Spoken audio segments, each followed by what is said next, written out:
Welcome to the Cult of Domesticity podcast, a podcast about history, true crime, and whatever life brings us. I'm Courtney, and every week I am joined by another fascinating person. Let's see what we're going to talk about this week. Welcome back, devotees. Hello. Ashley's clearly here. Again. Yes. We have recorded. This is episode 4. We have recorded. In the space of not quite 24 hours yet. Nope, we're still like around 12. Or no, we're almost at 24. Almost. Yeah. Like 21. We've had some adventures. It's been a fun time. Yeah. Actually. It's been real. It's been fun. It's been real fun. We discovered Crazy Hot Asian, or Crazy Rich Asians. I mean, they are crazy hot. I mean, also, yes. Is on HBO now, so that's how we started our morning. Check that out. First, I would like to welcome our new Patreon, both at, let's do this, I always forget the levels. At the convert level, so we have 2 new converts. Hello. Welcome. We have Rachel. Hi, Rachel. Thank you. And then we have Boobies and Newbies. Hello, I love your podcast. It's taking the dick out of the box about romance novels, and I love it. I'm here for it. All day, every day. Yes. Probably shouldn't listen to that at work. Maybe not. Still do. Of course. I used to listen to My Favorite Murder when I worked at Sinclair in the campus ministry office. So. I love that. You also used to watch plane crash videos. Yeah, kind of a lot. My boss thought it was funny, so it was fine. So, Ashley. Courtney. Are you ready to hear about how London got destroyed? Yes. Which time? There's been quite a few. Do you want to guess? The fire, not the Blitz. Correct! Boom! You could also say the plague. Well, yeah, but that was a little bit far back. That would be my second guess, though. That was 1400s? Yeah. AKA 15th century. Math. Yeah. So, London. Who doesn't love it? People from the north. Good point. By 16, went to the 1800s. Math is hard. I'm number lexic, and we all know it. Mm-hmm. Me too. It's fine. By the 1660s, London was the largest city in Britain with an estimated 500,000 inhabitants. However, due to the Great Plague of London, the previous winter, the population was lower, so there's less people because there was a lot of dead people. Bring out your dead! Bring out your dead! I'm not dead yet! Getting better! I think I'll go for a walk now. Nope, you're dead! You just don't know it. So, contrasting London to Paris, John Everett called it, quote, wooden, northern, and inartificial congestion of houses, end quote, and expressed the alarm about fire hazards possessed by the wooden congestion. That seems fair. It's an organic city with unregulated urban sprawl. So, the difference between a planned city, so like New York City is a planned city, so it's very... It's a grid system, motherfucker. Mm-hmm. Where you want to go? Boston, however... Not so much. It's a natural city. It's a hot mess. It's a natural city, so it just gradually, like, people started, and they just kept... Lots of windy streets that go nowhere. Yes. Mm-hmm. And I love it. Me too. Terrified Veronica will beat me. That seems fair. You should probably be more worried about me, though. I'm within arm's distance. I can take you. That's true. Anyway. London originally was a Roman settlement for 4 centuries and had progressively become more crowded outside its defensive walls. It had pushed outwards. You have the extramural slums such as Shoreditch, Holborn, Southwark, and far enough to include the independent city of Westminster. So Westminster used to actually be farther down. Thing. Yeah. When it was first settled. And that's why they would be like, oh, we're going to Westminster, and it was outside. It's kind of like Dorchester. It used to be its own city, now it's just kind of like a neighborhood in Boston. Yes. Or like most of the areas of Cincinnati, which were separate villages, but Cincinnati's like, hey, there's a river to the south. Right. We can only go north. Over the Rhine. Mm-hmm. The Rhine was actually, in that context, was a road. I don't know anything about Cincinnati, can you tell? Mm-hmm. So, by the time we get to the late 17th century, the city proper, bounded within the city walls and the River Thames, was only part of London, covering up to some 700 acres, so like a 1.1 square mile, and home to about 80,000 people, or 1/6 of the inhabitants. Wow. You also have the ring of inner suburbs where most Londoners live, which I think is still pretty true. Yeah. It's still the commercial heart of the capital, and is the largest market import in England, dominated by trading and manufacturer classes. The city was shunned by the aristocracy who lived in the countryside outside the slum suburbs or in the exclusive Westminster district, aka the modern West End, and at the site of Charles II's court at Whitehall, because it was white. Creative. I know. Because, they like to live at a convenient distance from the traffic log polluted, unhealthy city. Especially, after it was hit by a devastating bubonic plague in 1665. That seems fair. On top of it, before we get even to the fire, the city of London had a tense relationship with the crown. And you're like, how does a city have a tense relationship with the crown? It's a city. Right. But remember, a city is made up of people. Well, the city of London has the mayor of London, and London has been very much its own stronghold for a long period of time. Also, at this point, it's one of the few that isn't represented by, like, a duke or something like that. You have the Lord Mayor. Right. So, while the Lord Mayor changes, the politicians in that field don't really change that much. Right. So, the city of London was a stronghold of republicanism during the Civil War, aka not a fan of the monarchy. Right. And for those of you who don't know about the English Civil War, it's very interesting. Mm-hmm. It is kind of the umpteenth one for that country, that area, but this is the one where Charles I lost his head, and... Trying to place which Philippa Gregory novel that took place in. I don't know if she has one on this Civil War, because there's no royalty. That might have been after her books. Mm-hmm. Okay. And then we have Cromwell. Oh, Cromwell. I think it's Thomas. The one that wasn't... at the time of Anne Boleyn. No, that's the wrong Cromwell. Which Cromwell are you? Oliver Cromwell. There's too many Cromwells. There's a lot of them. They're very close together, too. That's the problem. Yeah. So Oliver Cromwell takes over. He outlaws Christmas and dancing and fun things. So this is like, okay, so if you read Twilight, this is about the time that Carlisle was turned. I hate myself for making that reference. Please move on. I don't know that reference. And I'm happy for you. So, and a lot of it is how Charles I was super Catholic and super Catholic-y things. Anyways. Relatable. And spending. He loses his head. He's one of the only, I think, kings officially executed by Parliament, too. Which is very good, considering other countries. So, it had been a threat to Charles II, and there had been several Republican uprisings in London in the early 1660s. So, not great relationship. Less than ideal. Mm-hmm. The city's magistrates were of the generation that had fought in the Civil War and remember Charles I's grab for absolute power, aka he wanted to be, He didn't want Parliament? So he wanted absolute power like the Sun King was doing in France. Like, okay, doing yeah. divine right and all that. Like with Versailles? Mm-hmm. Okay. So really, the problem is... Okay. England... So it's Henriette's brother that they send her to talk to in the show Versailles. And he's bankrupt. Problem. Yeah. Okay. So basically, you have Charles I wanted absolute power. He sees everyone else in Europe doing it, he's gonna follow trend. Does not work well. He loses his head. And because England has never been a fan of that kind of rule, since we have William the Conqueror in the 12th century, so I believe it's 1160, but don't quote me on that. Too late, I'm quoting you on it. And so basically the city and Parliament's determined to squash that in his son, and when the great fire comes through and threatens the city, they refuse the offers that Charles has made of soldiers and other resources. So they're cutting off their nose to spite their face. Mm-hmm. Good call.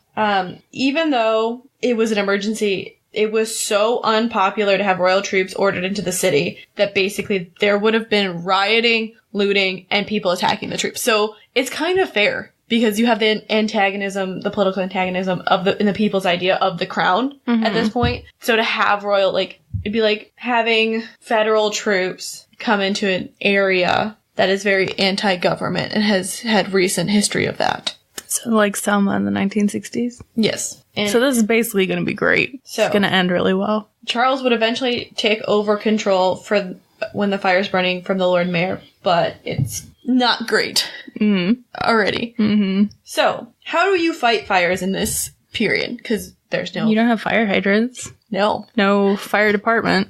There were more rivers. There were 3 rivers in London. Mm-hmm. So you have the Thames, and then 2 smaller ones that you no longer really see because they're underground. Mm-hmm. I mean, they were gross. Well, not as gross as fire. Nope. I don't know. After the fire's done, it's less gross. There's that. So, fires were common in a crowded wood-built city with its open fireplaces, candles, ovens, and stores of combustibles. There were no police or fire brigade to call, but you could call London's local militia known as the Trained Bands, which were available for general emergencies in principle.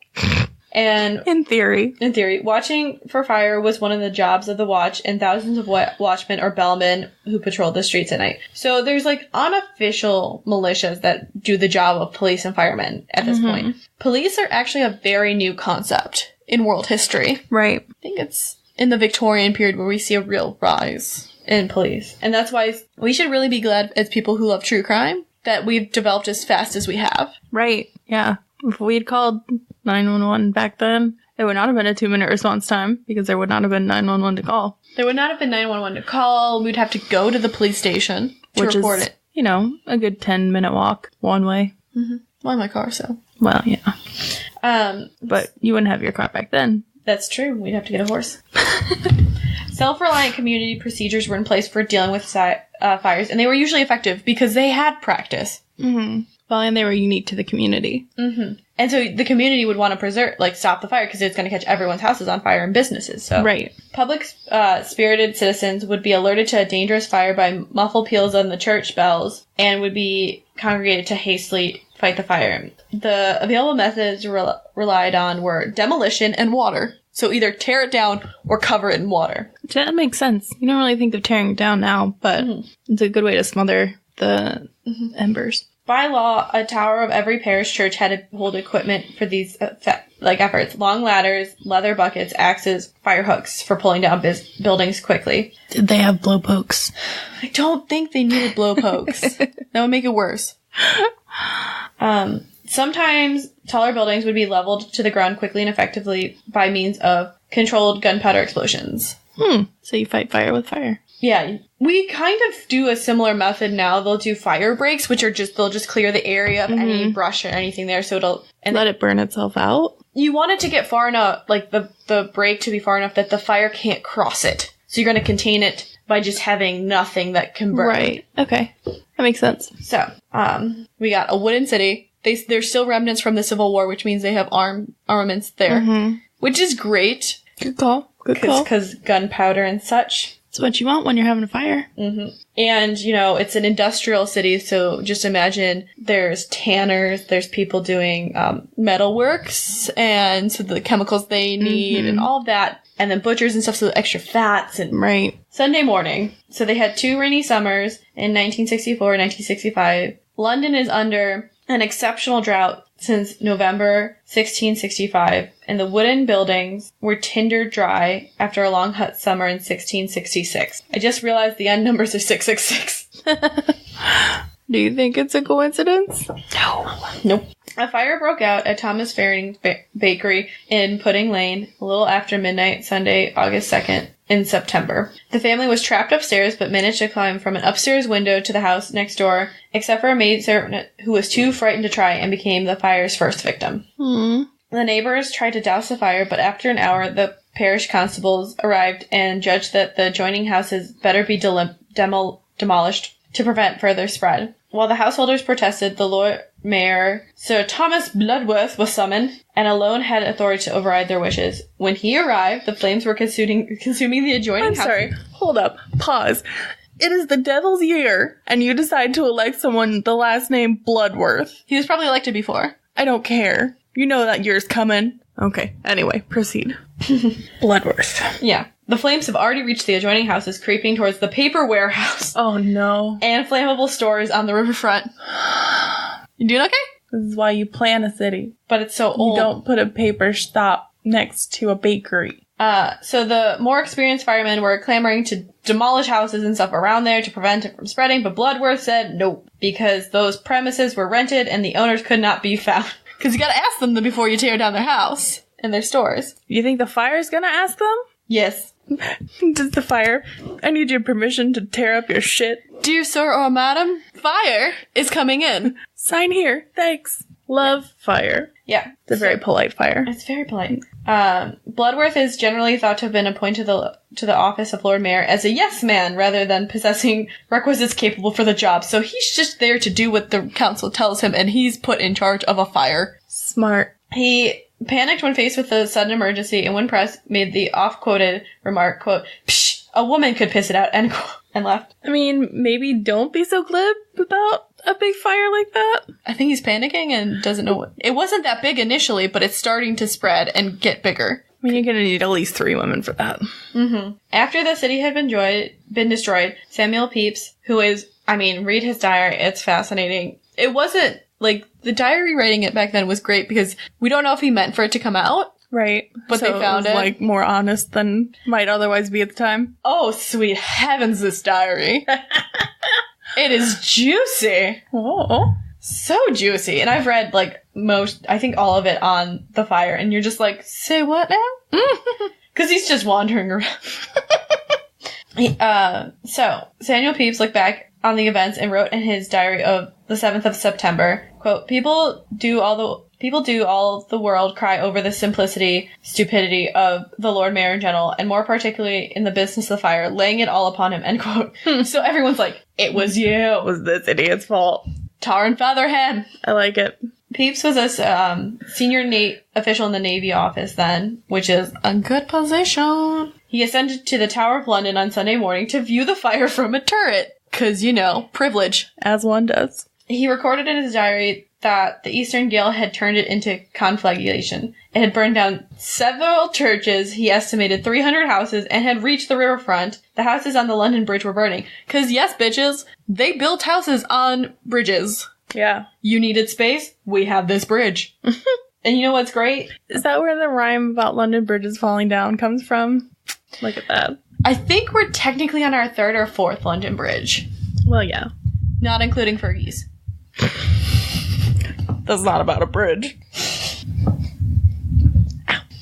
So, and also think about this. If there's not houses built on the bridge, it probably wouldn't have crossed the river. So it's gonna cross... Like the fire wouldn't have crossed Yeah, the the fire wouldn't Okay. have crossed it, really. I mean, there was probably some wooden bridges, but you could probably... At first, I thought you said the bridge wouldn't cross the river, and I was like, what? Yeah. Okay. So, then Pepys took a boat to inspect the destruction around Pudding Lane, which I'm just picturing burnt pudding. I mean, it started in a bakery. Mm-hmm. Oh, The lane was named for the bakery, I'm sure. Because he makes puddings. See what I did there? Mm-hmm. It probably smelled good and then real bad. Right? Like, oh, it smells like baked bread. Oh, no. Oh, no, it smells like bacon. Oh, no. He goes, so he's Not proud of that one. He described the lamenting fire, quote, everybody endeavoring to remove their goods, flinging into the river, or bringing them into lighters that lay off, the poor people staying in their houses as long as till the very fire touched them, and then running into boats or clambering from one pair of stairs by the waterside to another, end quote. So people are just hoping it's not coming to them. And then it does. And they're And like, then ah, does, shit. and then they're pretty much gathering all their stuff together, so they're like, okay, if it gets here, we're ready. And at that point, you think you're so poor that, like, you probably don't have that much. But, yeah, like, you're not going to be able to rebuild. no. You can barely afford to keep up what was already there. And, I mean, your job's probably burned. Yeah. All your clothes. Your 3 outfits. And maybe your children. Well, your children you could probably get with you. Bring with you. I like your first option. Just get rid of them. 3 less mouths to feed. Boom. That's fucking terrible. What am I saying? But then who's going to support you when you're old? You're not going to be old. You die at 38. But you need your children to support you. What if you get sick? Okay. Anyway. Pepys continued westward on the river to the court of Whitehall, quote, where people come about me and did give them an account, dismayed them all, and the word was carried into the king. So I was called for and did tell the king and the Duke of York, aka his brother, what I saw, and that unless his majesty did command houses to be pulled down, nothing could stop the fire. They seemed much troubled, and the king commanded me to go to my lord mayor from him and command him to spare no houses, but pull them down before the fire every way, end quote. So the king's like, oh, my capital is on fire. Right. Everything's burning. Right. And they're not doing fire preventative measures. He goes, no, go tell the Lord Mayor he has to do fire preventative measures. So, Charles's brother James, the Duke of York, offered to use the Royal Lifeguards to help fight the fire. And we also get an account from the young schoolboy William Taswell, who had bolted from early morning services at Westminster Abbey. He saw refugees arrive in hired lighter boats near Westminster Stairs, a mile west of Pudding Lane, unclothed and covered only with blankets. So their clothes have burned off. It's that hot. And you have to think about the one saving grace my thought is, we don't have burning plastics. So just imagine. It's not like toxic fumes in the air. It's just. There's probably some toxic fumes because, you know, like they put tar in. Well, yeah. Stuff Like in the buildings. Mm-hmm. So the services of the lightermen had suddenly become extremely expensive, and only the luckiest refugees could secure a place. So the process. So it's like Uber raising the prices of. Yeah. Like when there was that shooting in Australia and the Uber prices shot up of people trying to get out of the city. Oh, I did not know that. Yeah. It was a few years ago. Surge pricing. That's what it is. So. Yeah. And this will not just be with riverboats, like hiring carts. It's everything. Yeah, anything that has wheels and can get you out. So, we've reached the afternoon. This is still Sunday. They are having a day. Yeah. There's also now high wind. Of course there is. And many people have abandoned attempts at extinguishing the fire and just flee. There's mass humans moving everywhere. Their bundles and carts made lanes impassable for firemen and carriages. So then the people who are trying to fight the fire can't get through. Yeah. Because it's like when you see people leaving for hurricanes, everyone's going in one direction. Right. But imagine if, you know, they still don't, like, you know, when they let them come up both lanes of the highway. Right. But imagine if they didn't leave a couple lanes for emergency services. Yeah. So it would be, like, all lanes of the highway going one way. Right. And you can't fight it. Yep. So, Pepys took a coach back into the city from Whitehall. I love this asshole. So much. He's the one car heading into the hurricane. He's got a report. He's got to tell the Lord Mayor to get his shit together. Yeah.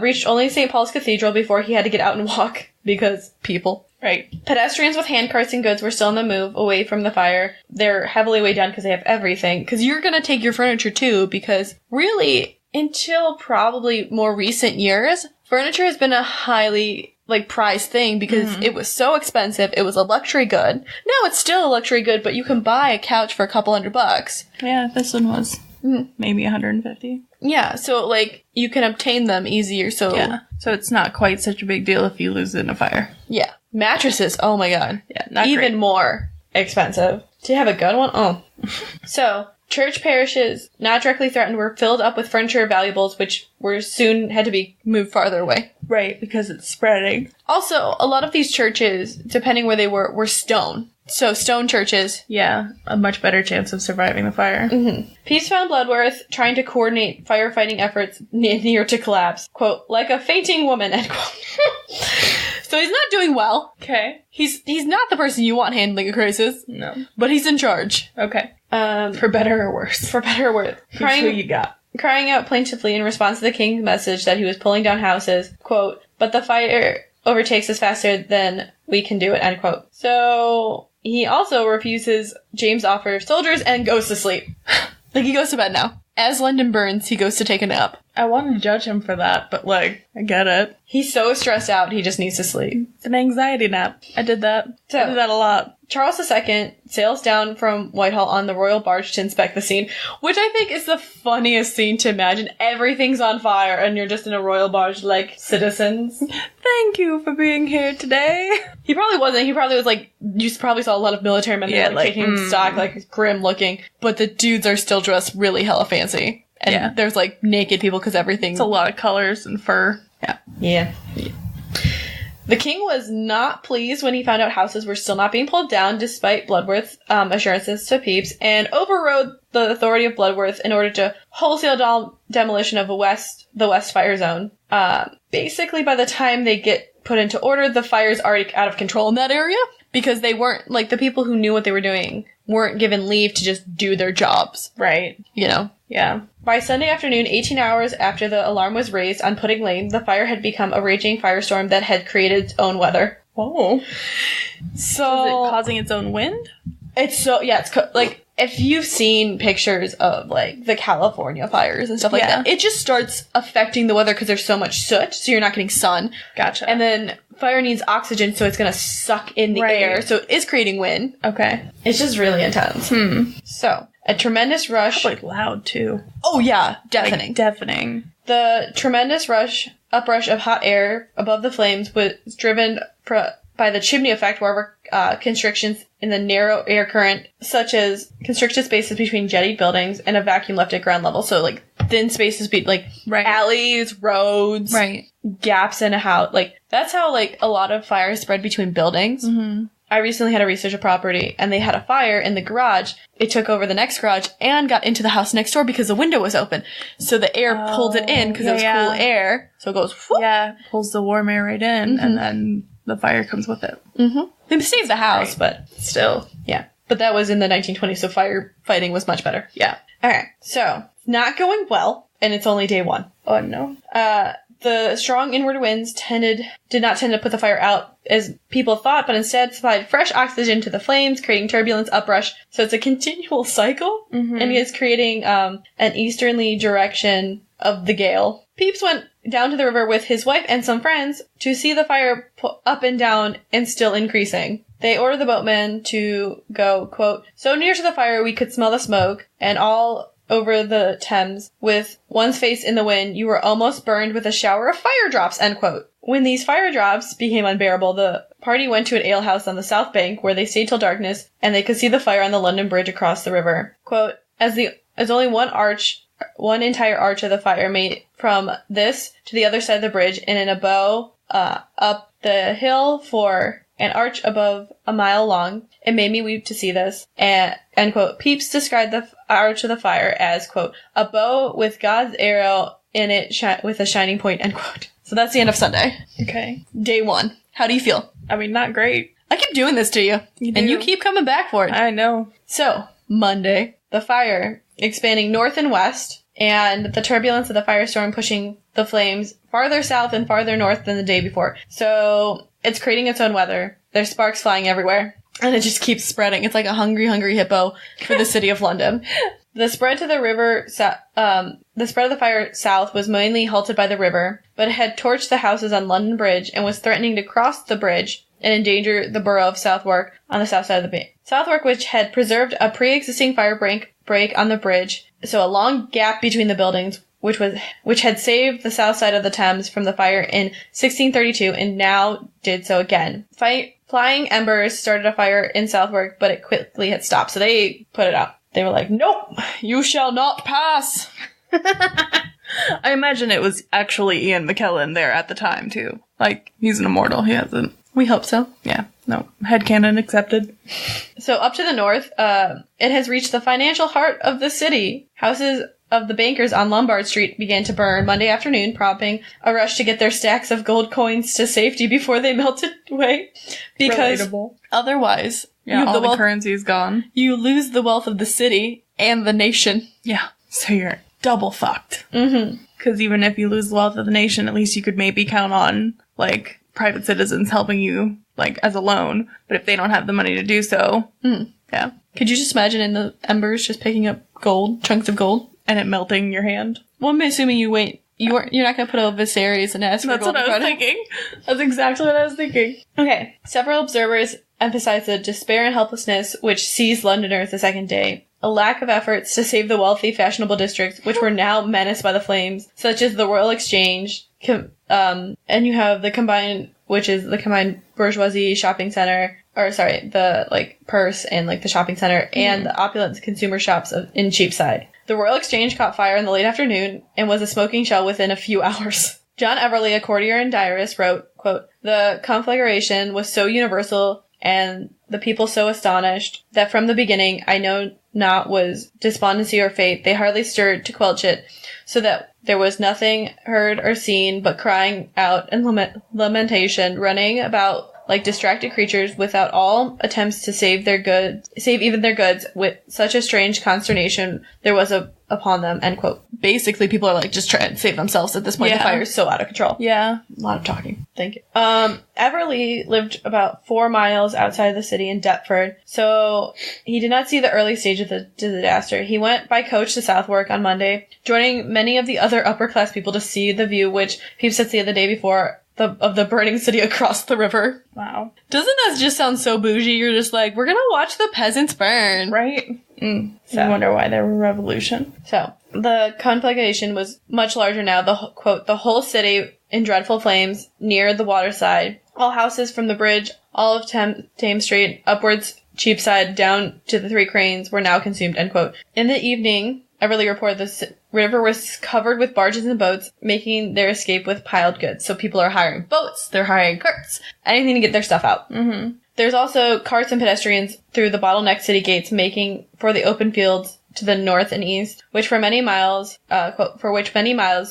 were strewn with movable of all sorts, and tents erected to shelter both people and what goods they could get away with. Oh, the miserable and calamitous spectacle, end quote. And now we're on day 2, and suspicions are a-flying. About how the fire started? Mm-hmm. Okay. That it was not an accident. Well, I mean, in a bakery, you'd almost expect it to happen, but at midnight, that seems kind of strange, because, like, they probably wouldn't start the early morning baking until, like, 3 or 4. Yeah. At the earliest. You also have to think of who are the enemies at this time. Right. So, the swirling winds carried sparks and burning flakes long distances to lodge in thatched roofs and in wooden gutters, causing a seemingly unrelenting house fire that seemed to break out far from their source and giving fresh rumors that the fresh fires were being set on purpose. So they think there's an arsonist plot. Okay. But really, it's just the wind blowing flakes? Yeah, it's like pieces of burning houses Yeah. are flying because it's like thatched debris. roofs. Right. Yeah, and wood. Yeah. Immediately foreigners are suspected because of the current Has to be the French. Second Anglo-Dutch War. Ah, okay. So William of Orange, then. Yes. Okay. Well, I think it's after William of Orange. We're in War number 2. There could be another William of Oranges. There's many. Yeah. Fear and suspicion hardened into certainty on Monday, with reports circulating of an imminent invasion and foreign undercover agents seen casting fireballs into houses or caught with hand grenades or matches. I'm just picturing wizards at this point, throwing fireballs. I would enjoy In that. long flowing robes, just going, whew. Again, Sir Ian McKellen. Naturally, yes. Then there's a wave of How you think he became a sir? There's a wave of street violence. Of course. William Tazewell saw a mob loot the shop of a French painter and level it to the ground, and watched it in horror as a blacksmith walked up to the Frenchman in the street and hit him over the head with an iron bar. As one does. There's waves of fear of terrorism that received an extra boost with the disruption of communications and news facilities as they were devoured by the fire. The General Letter Office in Threadneedle Street burned down early Monday morning, which had the post pass through for the entire country. So the head of post office burns down. That's why you can't have just one. Yep. The London Gazette managed... Jesus. Oh my god. Oh, sweet baby Jesus. The London Gazette managed to put out its Monday issue before the printer's premises went up in flames, which I'm just like, love the commitment. Gotta meet that deadline, man. Deadlines. People have to know. The whole nation depended upon these communications, and the void they left were filled up with rumors. So, not great. Nope. There were also religious alarms renewed gunpowder plots, you know. Mm-hmm. Which would be a fun topic to cover. Gunpowder, treason, and plot. Oh, yeah. Also, Kit Harington's in that movie, or that TV show. Fox. Yeah. So, suspicions rose to panic and collective paranoia on Monday, and I'm sure that died out. It's probably fine. we definitely still aren't like this. Both the trained bands and the Coldstream Guards focus less on firefighting and more on rounding up foreigners, Catholics, and any odd-looking people, arresting them, or rescuing them from mobs, or both. It was clearly us. We did it. The Catholics. So, I don't know if I've discussed this before on here, probably, but just for a refresher if you're new. Because of the Reformation in England, Catholicism is a very touchy topic. Mm-hmm. Catholics did not have the right to hold office or vote until the 19th century, and I can't remember exactly when, and I apologize. It's been a minute. And even then, they were still treated very much with suspicion. They have filled this void, I think. Well, and it was, we answered to the Pope in Rome before, and a lot of people, even like when JFK was running for president, it was, he's gonna govern at the whim of Rome and not what's best for the people. So like, they assumed that the Vatican was gonna have a much bigger role in government than they thought it should. And I mean, And to an extent, they're not wrong, but at this period, yes. yeah. There had also been some shady shit happening In the Catholic Church? in the Catholic Church. What? We don't do that. I mean, at one point you had 3 popes. They all were excommunicating each other. And then everyone went away, and then they're fighting. And it's a great time. The anti-pope at Avignon. I love it. The Evanese papacy. Oh, yeah. It's a great time. So good. Nice palace, though. Beautiful. They built it. Mm-hmm. And on top of, like, there's a lot of resentment. And it's the reason why Charles I first got his head disappeared. Yeah. A little bit was because of the Catholicism, and he wanted to be like other Catholic kings. Well, it didn't help that Mary Tudor, was real Catholic and executed a whole bunch of people who were not. Well, I mean, her mom was the super Catholic. And, yeah. And her grandparents were the superest. Right. They're literally known as the Reyes Católicos, so the Catholic kings. Catholic royals, yeah. So, well, you have to figure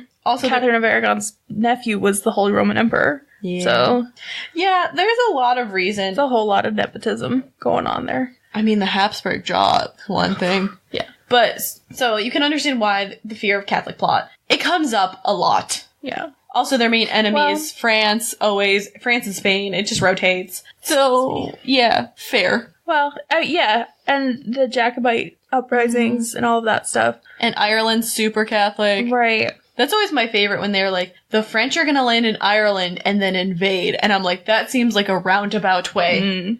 But if they have the support of Irish Catholics and French Catholics, I can see why that's what they thought. Yeah. It just, yeah. So there's a much easier way to do it. You just meet in the UK. Yeah, England's in the middle. You just meet there. England is in the middle of Ireland and France. But besides that, okay, so the inhabitants of the city are really, really wanting to get their shit out of the city, especially the upper classes. So they begin providing a source of income to able-bodied poor, hiring them out as porters, sometimes who would literally just steal their money, like the goods. They'd just be like, yeah, I'll carry this for this. Oh, sure. They do the Mickey Milkovich. Mm-hmm. So, and it was profitable for the owners of carts and boats. Hiring a cart had cost a couple shillings on Saturday before the fire. By Monday, it was 40 pounds. Or, in 2005 money, 4,000 pounds. Surge pricing. It's a bitch. Mm-hmm. Chaos at the gates had the magistrates ordering the gate shut on Monday afternoon, in hopes of turning the inhabitants of safeguarding their own possessions to fighting the fire. So they're basically like, fight the fire! And they're like, I want to get out! But the Catholics. So they said, quote, that no hopes of saving anything left, they might have more desperate endeavors to quenching the fire, end quote. This headlong, unsuccessful measure was rescinded the next day, so it did not work. Monday marked the beginning of the organized action, even as order broke down in the streets, especially at the gates, and the fire is raged unchecked. Bloodworth had left the city, apparently. Okay. Because his name is not mentioned in any contemporaneous accounts of Monday's events. He was probably still taking that anxiety nap, man. You sleep real good when you do that. Just out. All the wine. Out. In the state of the emergency, the king overrode the city's authorities and put his brother James, the Duke of York, in charge of operations. He's like, no, we're saving the city. Pretty sure that went over like a lead balloon. Effective, but lead balloon. James set up command posts around the perimeter of the fire, press ganging into teams of well-paid, well-fed firemen, any men of the lower classes found in the street. So he's like, we will feed you, we will pay you, but let's get this done. Aggressively was moving my hand. Yes. It kind of did not feel good. I liked it, though. You made your point. Nah, they cannot see it. No, but I can. I'm the one that counts. 3 courtiers were put in charge of each post with authority from Charles himself to order demolition. So you can't argue that's the top. Yeah. Can't get much higher than the king. Nope. God himself, maybe. Jesus. The visible gesture of the solidarity from the crown was intended to cut through the citizens' misgivings about being held financially responsible for pulling down houses. James and his lifeguards really good point. rode up and down the streets all Monday, rescuing foreigners from the mobs and attempting to keep order. Quote, the Duke of York hath won the hearts of the people with his continual indefatigable pains day and night in helping quench the fire, end quote. A witness wrote in the letter September 8th. On Monday evening, hopes were dashed for that the massive stone walls of Bayard's Castle, Blackfriars, would stay the course of the flames, the western counterpart of the Tower of London. The historic palace was completely consumed, burning all night. All the documents, all the things. And history. Sorry. It's like when you talk about the Library of Alexandria, and it just hurts.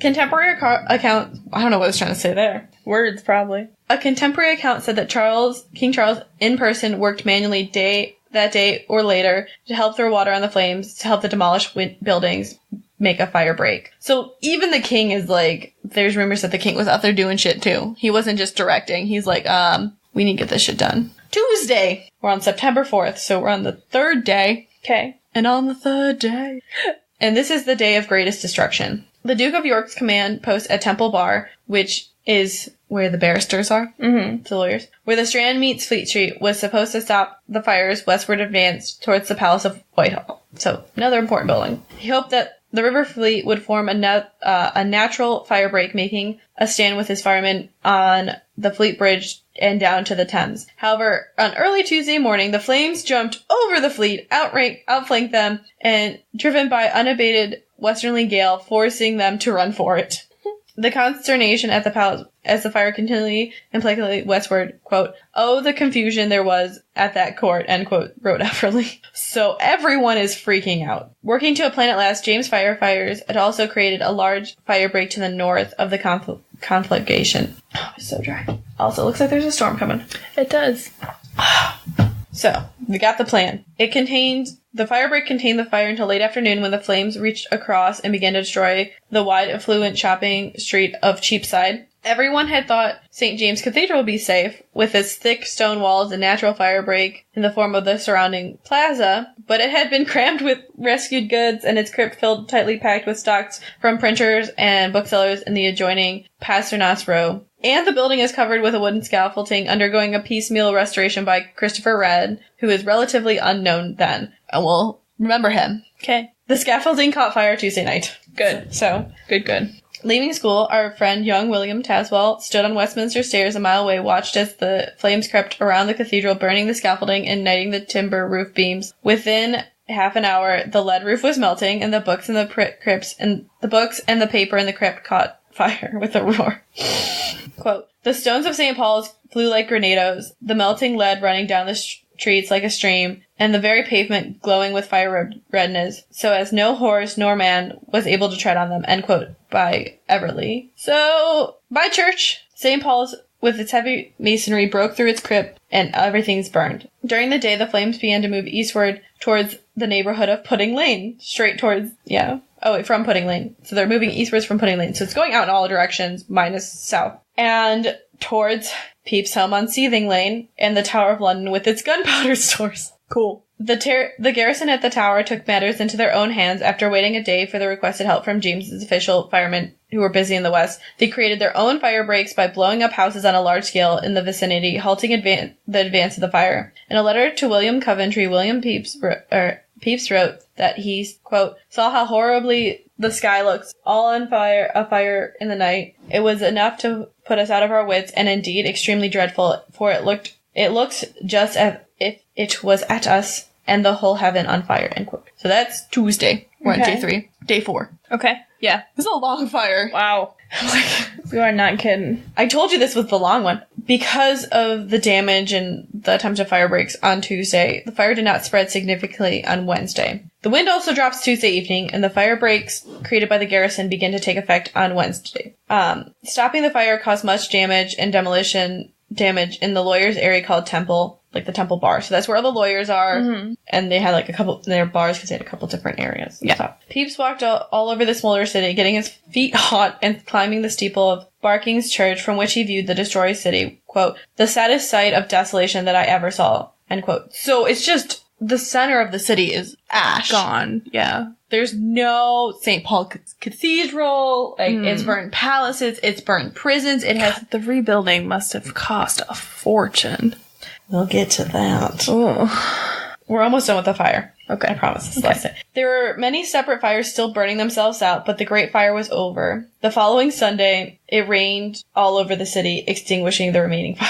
But it took until the following March before the embers stopped reigniting. Wow. Because it was so hot that there were just small burning. It's like 6 months. Mm-hmm. Oof. Pepys visited Moorfields, a large public park immediately north of the city, and he saw a great encampment of hopeless refugees, quote, "poor wretches carrying their goods there, and everybody keeping his goods together and by themselves," end quote. Because you're trying to protect what is yours. Right. He also noted that the price of bread had doubled in the park. Everly also went out to Moorfield and was, because it was turning to the main point of assembly for the homeless, and was horrified at the number of distressed people filling up, some under tents, some under makeshift shacks. Quote, "many were without a rag or necessary utensils, bed or board, reduced to extreme misery, and poverty, end quote. So, real talk, did they lynch the baker We'll for get to- starting this shit? Because... We'll get to it. So that's a yes. Okay. But Everly was impressed by the pride of the distressed Londoners, quote, though ready to perish for hunger or destitution, yet not asking one penny of relief, end quote. Just let that sink in. Mm. He's proud that they're not asking for help. On top of that, fears were high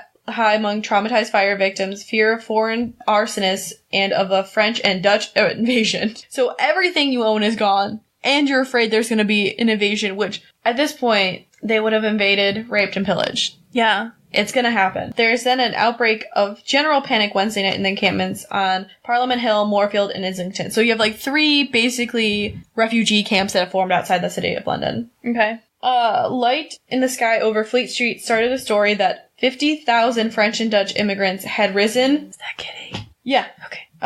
Widely rumored to have started the fire and were marching towards Moorfield to finish off what the fire had begun, to cut men's throat, rape the women, and steal their few possessions. Wow. Surging in the streets, the frightened mob fell upon any foreigner they could find and were appeased, according to Everly, quote, with the infinite pains and great difficulty, end quote, and pushed back to the fields by trained band, troops of lifeguards, and members of the court. The mood was now so volatile that Charles was afraid of a full-scale London rebellion against the monarchy. So, because food production and distribution had basically been disrupted to point of non-existence, Charles announced that supplies of bread would be brought into the city every day, and safe markets be set up around the perimeter. These markets were for buying and selling. There was no question of distributing emergency aid. So they're just going to bring it in and make sure the food's there. Okay. At a reasonable cost, but you still have to buy it. Right. Okay. Well, I mean, I guess that makes sense, especially if they're not asking for help. Like, it was a point of shame. Yeah. For so long. And it still is. And that's why you can see this culture of shame that has come around.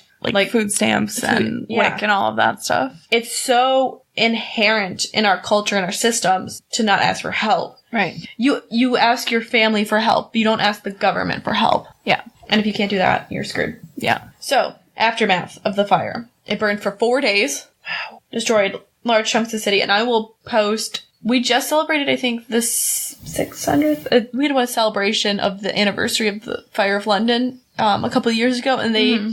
An artist on a barge built a reconstruction of the city at that point. Wow. And they burned it in the river. Yeah. And it's amazing to see. They did a live stream of it. Of course they did. But there are really good interactive maps online and really just digital maps to show how much the fire spread each day. Right. And when they weren't controlling it, it could have taken out the whole city. Yeah. And if the king hadn't intervened when he did. Yeah. So, hundreds of thousands of people were left homeless. 89 parish churches, the Guildhall, numerous other public buildings, jails, markets, and 57 halls were just burnt out shells. Wow. The loss of property was estimated to be between 5 and 7 million at that time. Pounds. King Charles gave firefighters a generous purse of 100 guineas to share between them, which at that point was pretty good. That's pretty decent. Now for the last time, a nation would honor its brave firefighters. So they're just, like, so grateful. That's good, at least. Priorities. Mm-hmm. In the immediate aftermath of the fire, a poor, demented French watchmaker called Lucky Hubert confessed to starting the fire deliberately. Justice was swift, and he was rapidly hanged. However, they realized he couldn't have started it because he wasn't there at the time. It did cleanse the city because they basically cleared out the city center that had been... Yeah, burn up all those plague germs. Yeah. Well, the city had been growing since the Romans had founded it. So it's been there for over 1,000, almost 2,000 years. Yeah. The overcrowded and disease-ridden streets were destroyed and a new London emerged. They erected a monument on Pudding Lane, the spot where the fire started, and can be seen today. I've seen it. Yeah.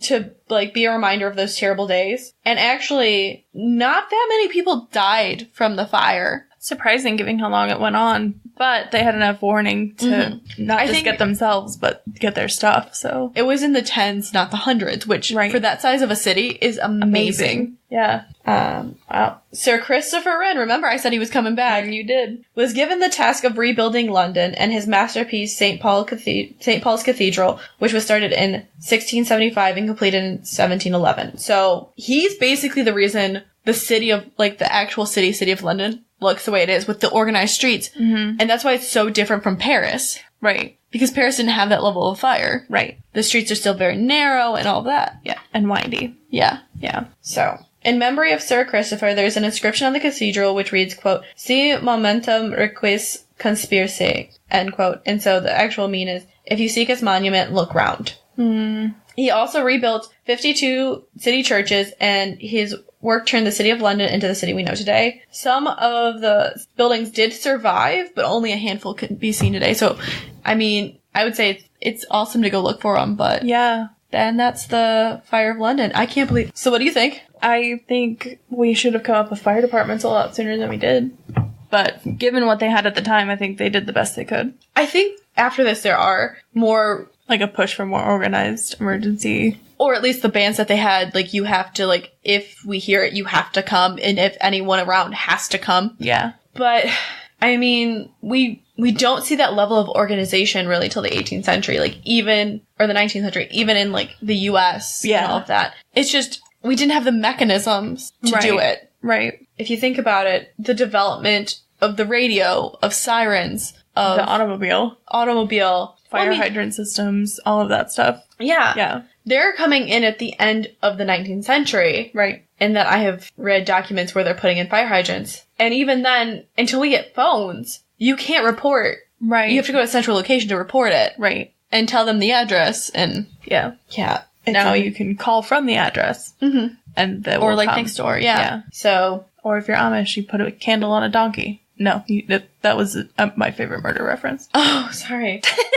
It's okay. So yeah. You were looking at me like, wait, really? I wouldn't doubt it, man. I wouldn't doubt it, man. But I think it's really interesting that some aspects of firefighting haven't changed. Right. Like, you will pull down a building to save lives and to save more. Yeah. And as difficult as it is, like, fire breaks are really necessary, and, you know, that's why you have insurance. These people didn't have insurance. Insurance really developed with modern shipping. Yeah.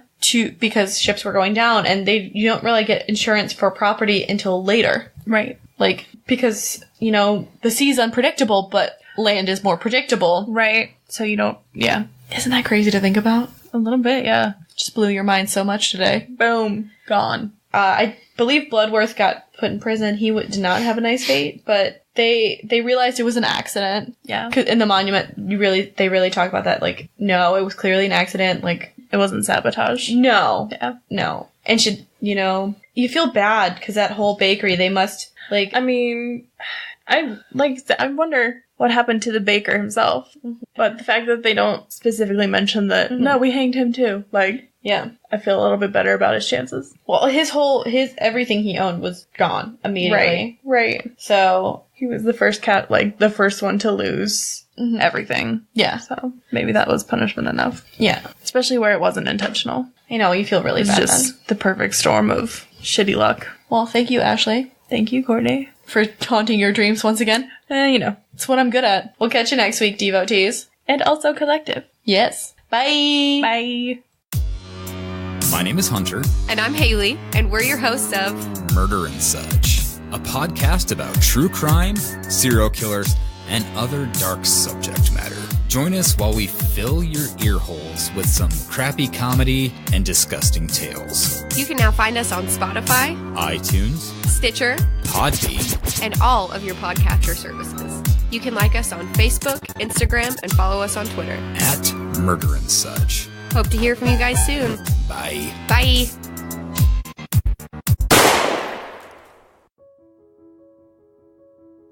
Hey, this is Steve from Great Lakes True Crime. We tell stories from Ohio and the rest of the lower Great Lakes region. Give us a listen on your favorite podcast app. And follow us on Twitter or Facebook. Just search for Great Lakes True Crime.